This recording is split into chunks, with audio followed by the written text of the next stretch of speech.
ঘড়ি কাটা হয়ে গেল হচ্ছে 3:45, ফ্লাইট হচ্ছে 6:20 ইন্ডিগো কলকাতা থেকে ভুবনেশ্বর।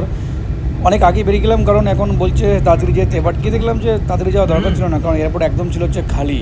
তো এবারে নিয়ে যাবো হচ্ছে আপনাদেরকে কোণার্কে। চলে আসলাম কলকাতা এয়ারপোর্ট, এখান থেকে নিয়ে নিলাম বোর্ডিং পাস। এবার সিকিউরিটি চেক ইন করে ভেতরে ঢুকে যাব।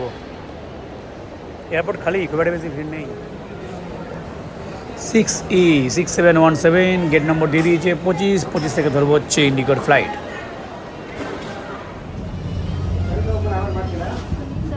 कप्तान प्रशांत गुप्ता है, साथ ही हमारे विमान कर्मी दल संदिका दिव्यांग द्वितीय और मैं शीतल आज के मुख्य विमान कर्मी दल हूँ।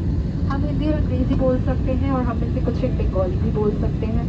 आपके सहयोग और विमान कर्मी दल के निर्देशों के पालन से हम इस यात्रा को सुरक्षित, आरामदायक और बेहतर बना पाएंगे। हमें बेहद खुशी है कि आपको हम हमारे देश के साथ जोड़ सके। সন্ধ্যের আকাশ দেখবো এই 6E6717 ইন্ডিগো ফ্লাইট থেকেই। এখন করে নিচ্ছি টেক অফ 6:20 ইন্ডিগো। 1 ঘন্টার মধ্যেই পৌঁছে যাব ভুবনেশ্বরে 7:30টায়। দেখুন কি সুন্দর লাগছে, পুরো কলকাতা শহরটাকে কি দারুণ দেখতে লাগছে ফ্লাইট থেকে।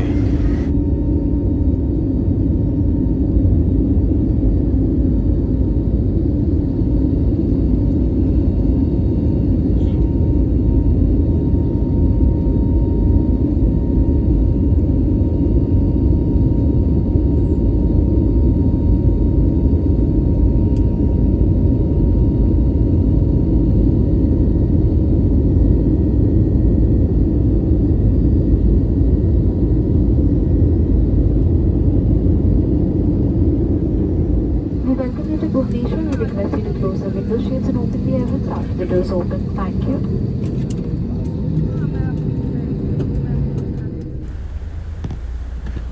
ভুবনেশ্বর এয়ারপোর্ট থেকে ক্যাব কিন্তু অ্যাভেলেবেল, ক্যাব নিয়ে চলে আসা যায়। আর একটাভাবেও আসা যায়, ট্রেনে করে হাওড়া থেকে আসলে পুরী নামলে পুরী থেকেও কিন্তু গাড়ি নিয়ে এখানে চলে আসা যাবে। আমি লাস্টে যে ট্রাভেল করেছিলাম সেটা ছিল পুরীর, তখন ওই পুরীতেই থেকেছিলাম, কিন্তু এবারে ওই কারণে কোণার্কে থাকছি ডাইরেক্ট। আগেরবারেও এসেছিলাম ভুবনেশ্বর থেকে পুরীতে ফ্লাইটে করেই, ইন্ডিগো ফ্লাইট ছিল, সেটা ছিল সকাল দিকে। এবার কিন্তু হচ্ছে সন্ধ্যের দিকে ফ্লাইট নিয়েছিলাম কলকাতা থেকে। এই রোড বরাবর যখন আসা হয় ভুবনেশ্বর থেকে কোণার্ক যাওয়ার, এই মেরিন ড্রাইভ বরাবর কিন্তু বাদিকে চন্দ্রভাগা বিচ পড়ে, সি বিচ দেখা যায়। আর এখানে হচ্ছে সান টেম্পেলও আমার একটা ব্লগ ক্যাপচার করা আছে। এই কারণে কিন্তু এবারে আর সান টেম্পলে যাইনি, এবারে শুধু প্ল্যান করেছি যে ইকো রিসর্ট ওখানেই থাকবো, ওখানেই যাব। পুরীতে এবারে যাব না, নেক্সট টাইম হয়তো পুরী প্ল্যান করব আবার। এবারে ওই কারণেই যেটুকুন ক্যাপচার করছি ভুবনেশ্বর থেকে ট্রাভেলটা ইকো রিসর্টের অনলাইন যে প্ল্যাটফর্মগুলো আছে সেখান থেকে কিন্তু টিকিট বুক করা যায়। টিকিট মানে ওই থাকার জন্য ফ্লাইট টিকিট তো আপনারা গোয়াইবো থেকেও পেয়ে যাবেন, বা মেক মাই ট্রিপ যে প্ল্যাটফর্মগুলো আছে, আমি আর নাম নিচ্ছি না। এখানে কিন্তু ডাইরেক্টলিও বুকিং করা যায়, ফোন করে গুগলে গেলে আপনারা পেয়ে যাবেন। গোয়াইবো বা মেক মাই ট্রিপ যে প্ল্যাটফর্মগুলো আছে সেখানেও গিয়েও বুক করা যায়। আমাদের পার রুম যে খরচা পড়েছে প্রায় বলা যায় যে 6,000 টাকার কাছাকাছি ব্রেকফাস্ট নিয়ে। একটু আগে থেকে মানে বুক করে যদি উইকডেজে বুক করা হয় তাহলে কিন্তু 5, 4.5, 5-এর মধ্যে হয়ে যায়। উইকেন্ডগুলো বেসিক্যালি যেহেতু আমরা ফ্রাইডে ইভিনিংয়ে এখানে প্ল্যান করছি, ওই কারণে কিন্তু একটু বেশি পড়ে। আর এখানটায় কিন্তু যারা ফায়ার সেফটির ওদের সমস্ত ট্রেনিংগুলো হয়, ডান দিকে অনেকটা ফাঁকা জায়গা, কোনো রকম ক্রাউড নেই। বেস্ট প্লেস যদি ফাঁকা জায়গায় টাইম স্পেন্ড করার জন্য ফ্যামিলির সাথে, বলবো এটা হচ্ছে বেস্ট প্লেস। আর এখানে 4 চাকা কিন্তু ভেতরে অ্যালাও করে না, ওই বাইরে রাখে। আর বাইরে রাখার পরে যে বাগিগুলো আছে, বাগিগুলো থেকে কিন্তু আবার ওরা যে সমস্ত কাস্টমাররা আসে তাদেরকে ট্রান্সফার করে। আবার যে যেমন টোটো আছে ইলেকট্রিক, ব্যাটারি চালিত এই গাড়িগুলো, টোটো করেও ওরা ট্রান্সফার করে, মানে যে ওই পয়েন্ট 4 চাকা পয়েন্ট থেকে একটুখানি দূরত্ব 200-300 মিটারের মধ্যেই হোটেল অবধি। এই যে বাদিকে এই নদীটা আছে, এই নদীটা কিন্তু এই সাগরে এখানে মিশছে। তো এই সামনে যে জায়গাটা আপনারা দেখছেন, সামনেটা হচ্ছে বেসিক্যালি কার পার্কিং এরিয়া।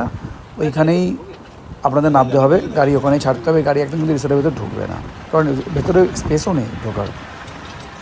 ওখান থেকেই ওরা এখানে কিন্তু ট্রান্সফার করে দিচ্ছে এই বাগি বাইক টোটোর দ্বারা। সিস্টেম ভালো, বাট যেহেতু এখন গরমকাল, কিছুক্ষণ সময় জন্য ওয়েট করতে হয়, এটা আমাদের খুবই কষ্ট হয়েছিল গরমের জন্য। রিসোর্ট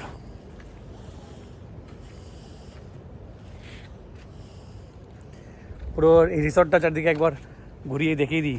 কোণার্কের রিসর্ট, ইভিনিং টাইম, এখন একটু বাদেই সুন্দর যাবে, সানসেট অলরেডি হয়ে গেছে।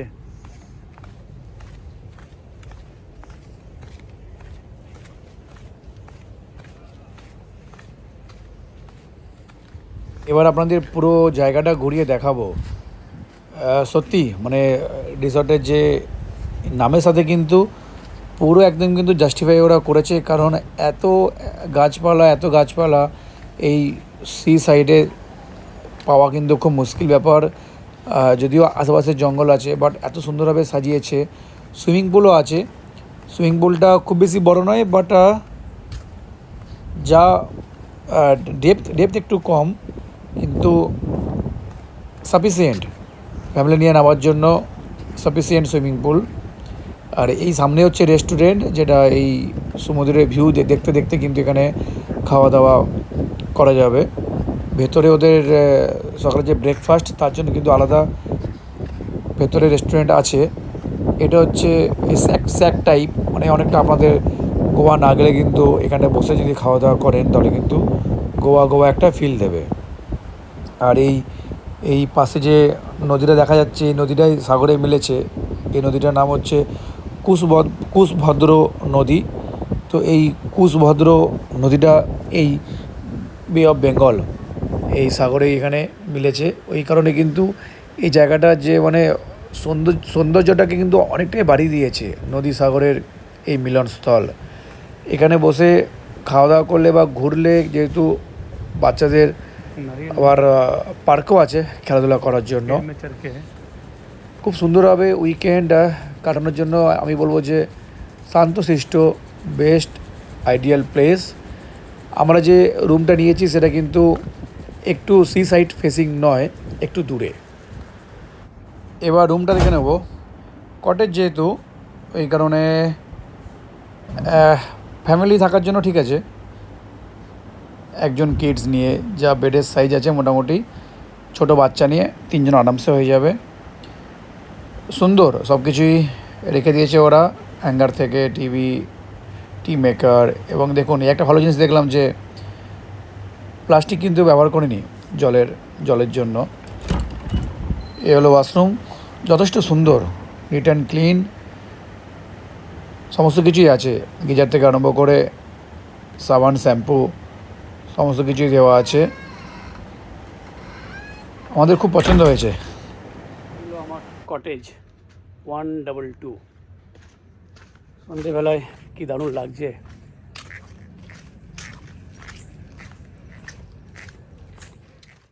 সন্ধ্যেবেলায় কিন্তু যে ডিম লাইট, অন্যরকম একদম পুরো অনুভূতি। দিনের বেলায় একরকম, রাত্রেবেলায় কিন্তু অন্যরকম। প্রায় আমরা কিন্তু মাঝে মাঝে মানে ভুলে যাচ্ছিলাম যে আমাদের ঘরটা কোন দিকে, কারণ এতগুলো কটেজ এখানে আছে, আর এত গাছপালা, এতগুলো রাস্তা, মানে খুঁজে পেতে খুবই মাঝে মাঝে সমস্যা হচ্ছিল। এইখানটা বসে খাওয়া দাওয়া করা যাবে। সামনে যে ভিউ রাত্রেবেলা, আমাদের সামনে যেহেতু ভিউ আমরা পাচ্ছিলাম, যেহেতু পূর্ণিমা চাঁদ ছিল, এই কারণে।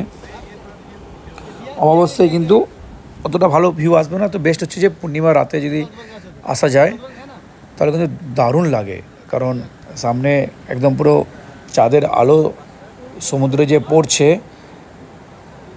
অন্যরকম পুরো ফিলিংস। আর এইখানে বসেই যেটা বলছিলাম যে খাওয়া দাওয়ার জন্য হচ্ছে বেস্ট প্লেস। আমরা ওই কারণে মাছ নিয়ে নিয়েছিলাম, কী মাছ জানি না, বাট মাছটা খুব একটা বেশি খারাপ লাগেনি। সমুদ্রে এসে যদি মাছ না খাই ঠিক মন ভরে না। তো আমরা একটা মাছের অর্ডার দিয়ে দিয়েছিলাম, মাছ খেয়েছিলাম এই ধারে বসে বসেই। আর তার সাথে দেখুন যেটাই বলছিলাম যে চাঁদ, পুরো ফুল মুন, সাথে একটু মেঘ আছে বলে মেঘলা আকাশ থাকার জন্য কিন্তু ভালোভাবে ভিউটা পাচ্ছিলাম না, কারণ মাঝে মাঝে চাঁদ ঢেকে যাচ্ছিলো মেঘে। ওই কারণে খুব একটা বেশি আলোকিত হচ্ছিল না, বাট যখন চাঁদ আবার মেঘ কেটে যখন বেরিয়ে আসছিলো তখন কিন্তু বেশ ভালো আলো পাচ্ছিলাম। আর এই জায়গাটা দেখুন কত সুন্দর জায়গা, পুরো বালি বালি, অন্যরকম একদম পুরো অনুভূতি। আমি বলতে পারি যে আপনারা যদি প্ল্যান করেন তাহলে কিন্তু খুব ভালো লাগবে। আর এই জঙ্গল যেহেতু, এই ব্যাঙটা প্রথমবার দেখলাম, প্রথমে ভাবলাম হয়তো টিকটিকি, তারপর দেখলাম যে না, এটা ব্যাঙ, পুরো একদম দেয়ালের মধ্যে উঠে যাচ্ছে পোকামাকড় খাওয়ার জন্য।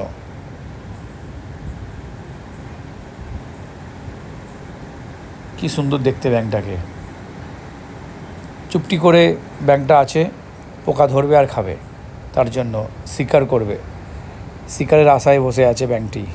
দুটো ব্যাঙ, মানে ওরা জোড়ায় আছে, একা নেই, জোড়ায় এসে শিকার করছে। দেখলাম দেয়ালের মধ্যে ব্যাঙ হাঁটছে, টিকটিকি মনে হচ্ছে যেন টিকটিকি, কিন্তু এটা টিকটিকি নয়, ব্যাঙ, ফ্রগ। কোণার্কে এসে এরকম ফ্রগ দেখা যাচ্ছে।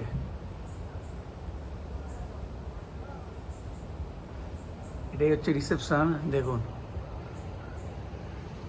এটাই রিসেপশন, বাট পোকামাকড় খাওয়ার জন্য। কি সুন্দর ব্যাঙ,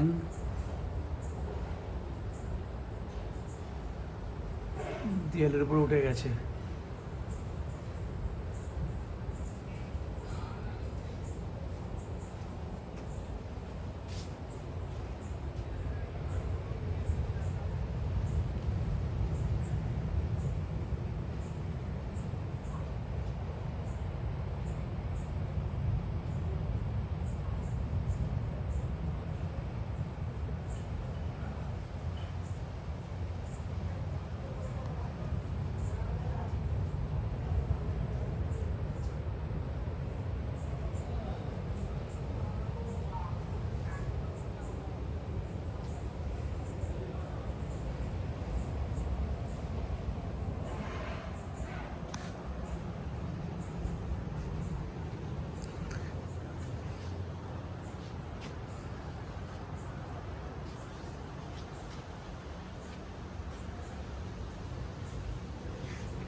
গুড মর্নিং,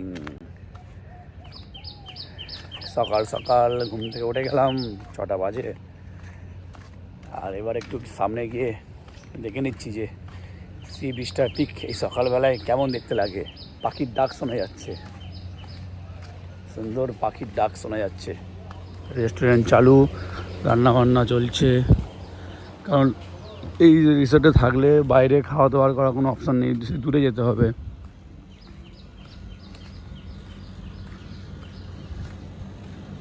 এসে গেলাম এই সি বিচ সাইডে।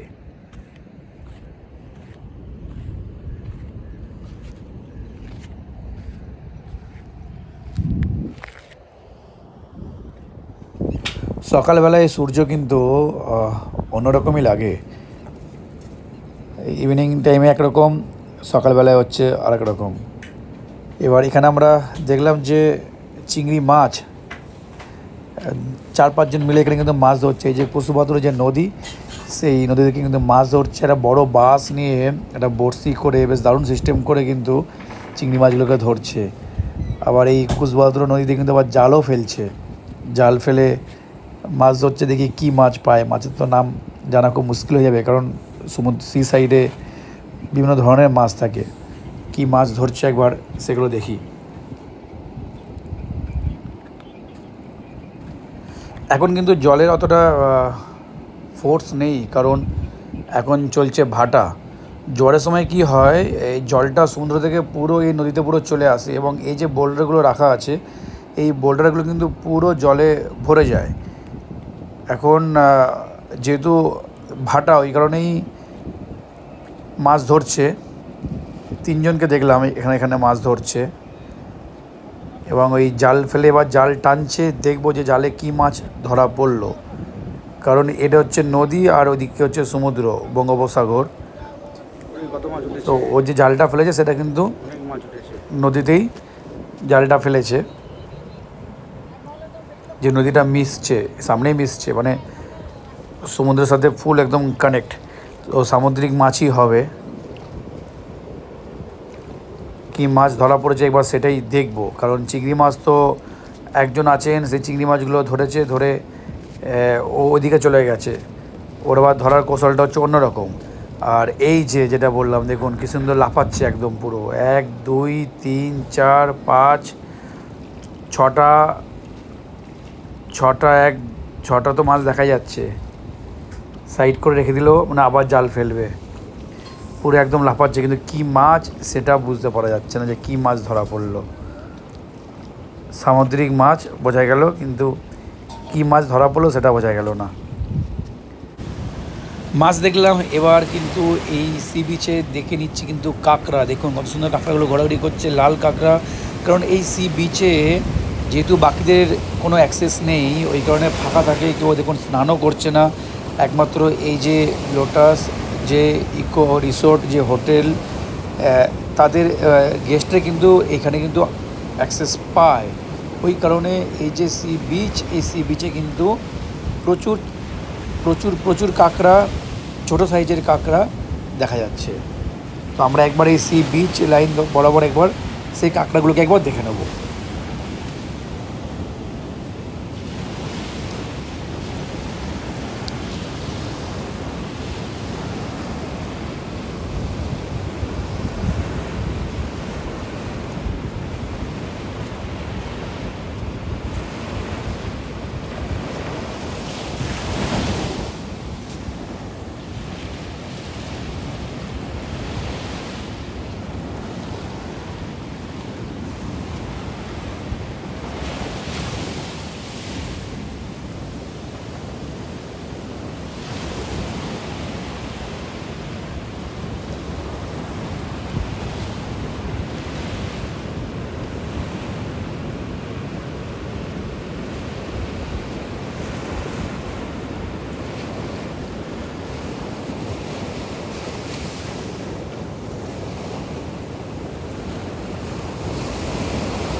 এবার সকালবেলা যেহেতু ব্রেকফাস্ট কমপ্লিমেন্টারি দেখে নেবো ব্রেকফাস্ট কী কী আছে।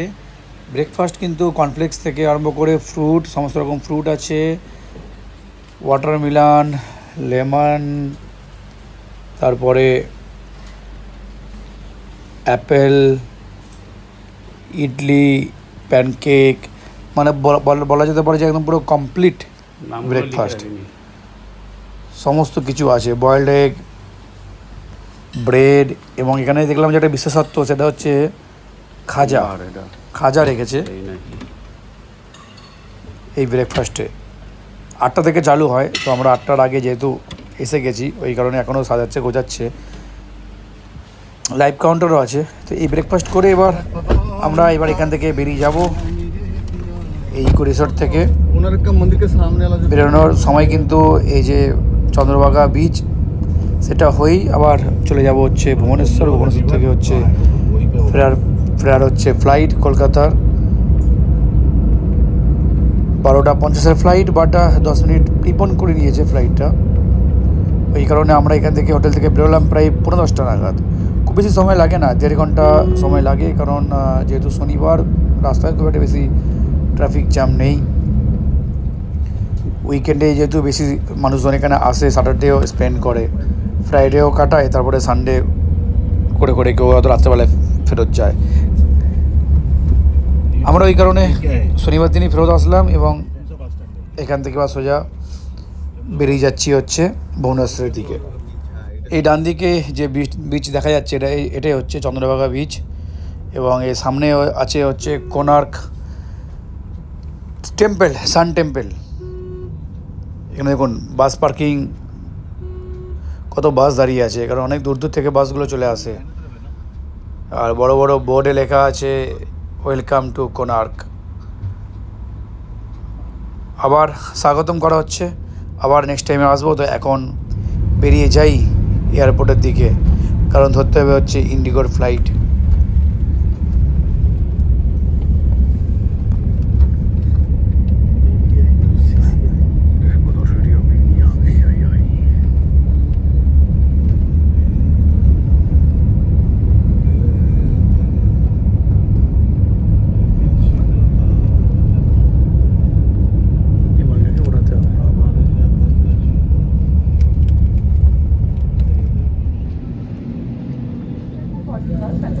Flight 686-101 Kolkata is approximately 50 minutes away. Our aviators today are Captain Dylan Sharma and First Officer Shrey Bahuguna, alongside our crew members Vinchika, Banana, Sneha, and I am Karishma, your lead cabin crew member. We can speak Hindi and English, and some of us can speak Bangla and Arabic. From always seeing service from the heart, we come to making your journey hassle-free and comfortable. Your cooperation with crew instructions can be provided a pleasant journey, and the travel companion is with you on it.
চলে আসলাম home town Kolkata. এবার এখান থেকে cab নিয়ে ফিরে যাবো বাড়ি। আবার দেখা হবে নেক্সট ব্লগে। টাটা, বাবাই, টেক কেয়ার।